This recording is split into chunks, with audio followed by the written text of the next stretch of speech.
자, 지금 여권 내부에 좀 이상한 일이 벌어지고 있습니다. 제가 2018년에, 재작년에 안희정 문제가 터지고 나서 안희정 다음에는 이재명, 김경수, 박은순까지 차례대로 다 제거될 거다, 이런 이야기를 한 바가 있습니다. 제가 그렇게 말을 한 배경은 이재명에게 지금 가해지고 있는, 당시 이제 2018년 지방선거를 앞두고 성남시장을 하던 이재명이 나섰잖아요. 그런데 이제 안희정이 제거되어지고 이재명이 나섰는데 대깨문들이 이재명을 집중 공격을 했습니다. 이재명이 되니까 분이 안 풀려서 그 이후에도 또 공격을 했어요. 그래서 뭐 여배우 건부터 형님 정신병원 입원부터 모든 게 다 터져 나왔고, 결국 그 여파로 이재명이 지금 2심에서 당선 취소될 수 있는 그런 판결을 받고 대법원 전원 합의부에 가 있고 곧 판결이 난다고들 합니다. 자, 이재명이 최근에 지지율이 좀 올라가고 있지만은, 그렇지만은 이재명에 대해서 문정권의 시각은 여전히 싸늘하다라는 게 결론이고, 총선을 이기기 위해서 총선 전에 이재명을 정리하지 않았다, 이렇게 봐야 될 거라 봅니다. 자, 또 다른 한편으로는 김경수 같은 경우에, 김경수를 특검에 해부한 것은 문정권입니다. 당시 민주당이 여당으로서 지금 우위에 있었는데 김경수 특검을 안 받을 수도 있었어요. 민주당이 지금 문가리우스가 집권한 이후에 3년 지금 몇 개월 동안에 유일하게 특검을 받아준 게 김경수 하나잖아요. 추경하고 특검하고 바꿨어요. 그럼 가만히 보면 김경수를 결국은 특검에 보내서 상처를 받게 하고, 나중에 뭐 지금 김경수에 대해서 유리하게 판결이 진행되는 듯이 보이지만은, 김경수는 이 재판 결과가 어떻게 나오더라도 제가 봤을 때 정치 생명이 사실상 뭐 그 이 지사 위로 올라가는 것이 끝난 걸로 보입니다. 그러면 김경수도 드루킹 사건으로 끝내버렸어요. 자, 안희정이 같은 경우에는 그 김지은이라는 여성이 JTBC의 생방송 뉴스에 등장해서 생방송에서 보냈습니다. 현직 여당의 지사였고, 그 다음에 이제 출마도 더 안 하겠다, 2010년에 되고 14년에 되고, 그래서 18년 이제 곧 있는 선거에 3선 출마를 안 하겠다 해서요. 자, 안희정이 같은 경우에는 출마를 해서 지사를 하면서 가는 것과 출마를 안 하는 것은 하늘과 땅의 차이죠. 과거에 김문수가 3선을 더 갈 수 있음에도 불구하고 가지 않고 재선을 하고 지금 대선 행보에 나섰다가 지금까지 여러 가지가 꼬였지 않습니까? 그래서 박원순처럼 무조건 3선을 가야 되는데 안 하고 해외로 가니 여러 이야기가 나왔습니다. 자, 그 배경에는 지금 모종의 안희정이가 정치 권력을 의식했거나 자신의 약점을 의식해서 여기서 털고 가지 않으면 곤란할 거다라는 그런 생각을 했기 때문에 비춰진 거예요. 자연스러운 게 아니에요. 자, 그런데 이 삼선도 안 나가겠다고 미리 선포한 안희정을 여성 한 명이 JTBC 손석희 생방송에 나와서 그냥 끝을 내버렸어요. 자, 사실관계 확인도 하지 않고 밤에 막 11시에 민주당은 안희정을 출당시켜버렸습니다. 그러니까 그 여성이 폭로하고 난 한 2시간 이후에 안희정이 심야에 출당됐어요. 자, 이거는, 그리고 많은 정권과 가까운 뭐 여성 변호사니 이런 사람들이 다 그 여성 편에 서서 안희정이 그냥 그 이후로 이제 다 알다시피 1심에서는 무죄 나왔습니다만은 2심에서 성인지 감수성이라는 이상한 말로 3년 6개월이 징역이 떨어져서 지금 얼마 전에 엄마가 돌아가셔서 모친 장례식에 왔잖아요. 그래서 얼마 남았냐 물으니까 2년 남았다 그러지 않습니까? 2년요. 그래서 저런 이 관계로 문제가 됐는데 3년 6개월을 대한민국에서 징역을 살은 사람이 단 한 명이라도 있는지 묻고 싶어요. 많은 사람들은 저 관계에 대해서 의문을 가지고 바라보고 있습니다. 두 사람이 일은 있었지만은 과연 저 관계가 지금 재판에서 이야기하는 그런 관계인가에 대해 다르게 생각하는 사람도 많다는 겁니다. 자, 그러면 안희정이 그야말로 노무현의 오른팔이었고 문재인하고도 뭐 아주 가까운 사이라고 하지 수는 없지만 노무현의 오른팔로서 청와대에서 안희정은 뭐 공직을 맡지 않았습니다만은 드나들면서 여러 가지 논의를 한 사이일 거고, 그래서 가깝지만 약간 껄끄름한 사이는 있을 수 있지만 경선에 나가서 안희정이 한때는 문을 추월하냐고 해서 이 위협을 준 요인이 문에게 찍혔는지, 그렇지만 이재명이 문을 강하게 삼성에 대한 뭐 이런 부분을 비판할 때 안희정이 말리기도 했어요. 그런데 안희정의 뭐 스타일이나 성격상으로 문한테 강하게 달라들지도 못할 성향이라는 겁니다. 그런데 그 안희정을 이 2심에서 저렇게 끝내는 걸 보면 지금 대한민국의 사법부 판사들이 정치 권력으로부터 자유롭게 판결을 내린다라고 누가 생각하겠습니까? 은수미 한번 보세요. 심지어 봐줄라니까 사실관계로는 봐주지 못하니까 검사가 공소장을 1심에서 2심으로 올리는 공소장에서 실수가 있었다고, 검사 실수로 처벌할 수 없다고 이렇게 봐줘버리는 일이 발생하지 않습니까? 자, 어떤 행태로든 봐주는 거예요. 근데 안희정은 제거되었고 이재명이 1심에서 살았는데 2심에서 똑같이 뒤집어지지 않았습니까? 그리고 대법원을 단독이 아니라 전원 합의부로 돌려버렸어요. 그건 통제하겠다라는 이야기로 저는 보여요. 그래서 저는 개인적으로는 이재명이 대법원 최종 판결이 좋은 결과가 안 나올 거라 이렇게 보고 있어요. 자, 거기에다가 김경수는 안 해도 될 특검으로 끌고 가서 지금 김경수를 봐주는 모양으로 가고 있지만 어떤 결론이 나오더라도 김경수는 정치 인생이 상당히 이미 부도가 나버린 상황이죠. 자, 그래서 이제 박원순까지 이런 일이 벌어졌어요. 만약에 이런 일이 이제 경찰에 접수돼서 이제 곧바로 청장한테 실시간으로 연락이 갔을 거예요. 보고가 종료서장이. 그리고 고소장도 뭐 바로 뺏겨가지고 복사 좀 합시다 해가 들고 가가 바로 올라갔을 거예요. 그럼 그게 이제 곧바로 또 바로 모든 일이 아마 고소장 접수 1시간 안에 청와대까지 다 보고됐을 거라 봅니다. 청와대 회의했겠죠. 문재인에게도 당연히 보고가 됐겠죠. 그러면 이 정치 권력이라는 것은 이럴 때 견적을 짜서 어떻게 수습하는가, 이게 정치 집단이라는 데서 얼마나 효율적이냐라는 부분을 보여주는 건데, 문 정권은 이런 법적인 관계로서 상대를 코를 끼거나 아웃을 시키거나 그리고 이렇게 걸어놓고 항복을 시키거나 협박하거나 봐주거나 이런 부분에 탁월한 능력을 보이고 있어요. 지금 판사들을 장악하고 양승태를 두들겨 잡았어.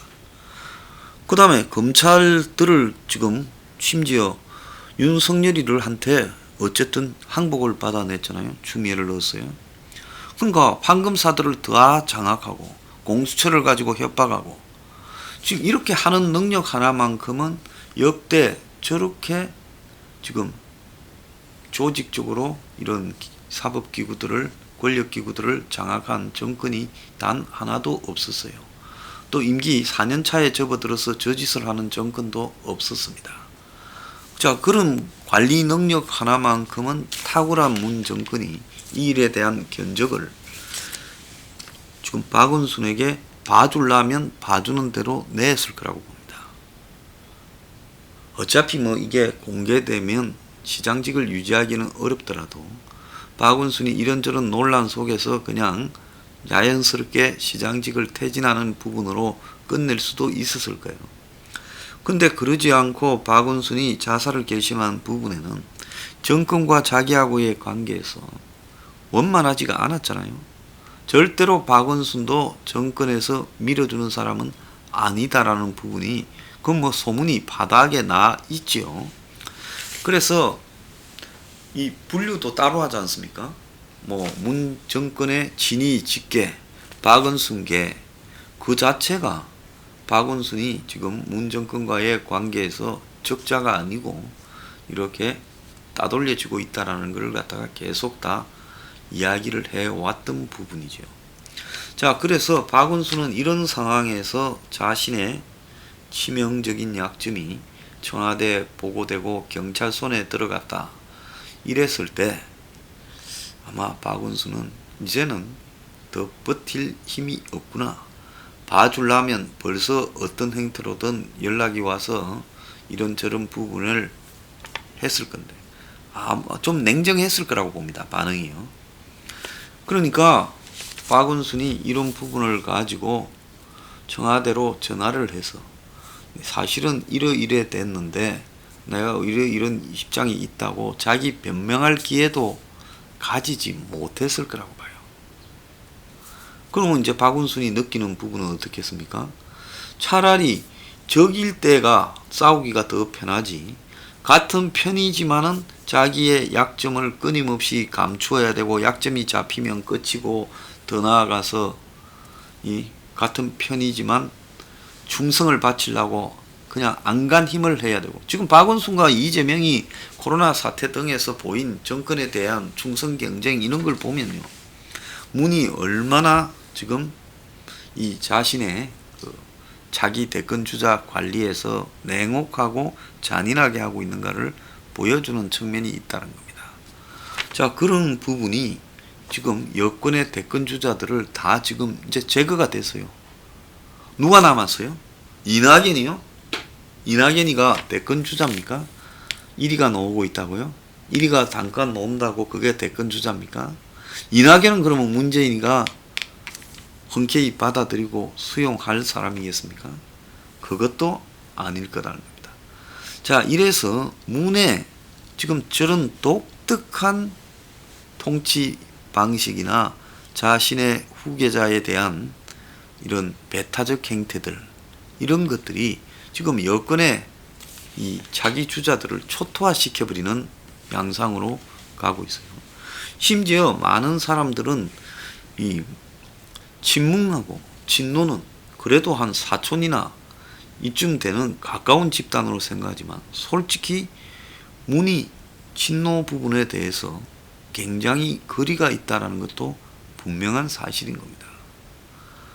자, 그렇기 때문에 이호철이나 양정철이가 문재인을 대선 후보로 띄워서 끌고 오는 부분에 지금 핵심적인 역할을 했지만 한간에 루머처럼 돌아다니는 내용이 당선 직후에 불러서 술을 먹었다. 이 사실 여부에 대해서는 누구도 알 수 없죠.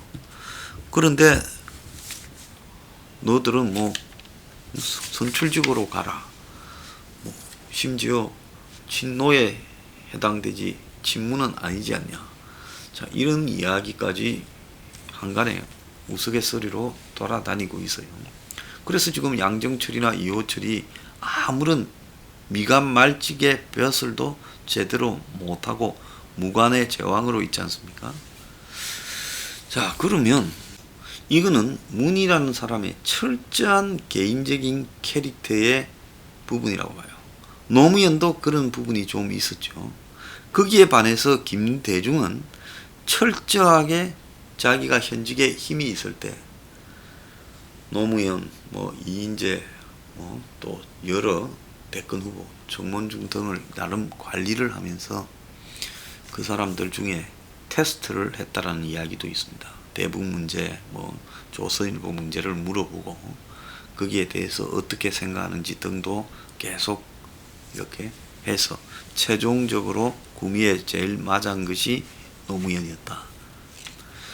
그래서 김대중은 굉장히 치밀하게 이 테스트를 해서 그 중에 맞는 자에게 밀어주고 그 라이벌들은 완전히 제거해버리는 이런 방식으로 선거 막판에 이제 자기 힘을 동원해서 교통 정리를 했고 노무현이 나중에 좀 처지니까 밖에 있는 정몽준을 동원해서 바람을 일으켜서 또 노무현하고 붙이도록 만들고 그래가 또 단일화 시켜서 노무현을 밀어주어서 지금 노무현을 대통령으로 만드는 역할까지 했다.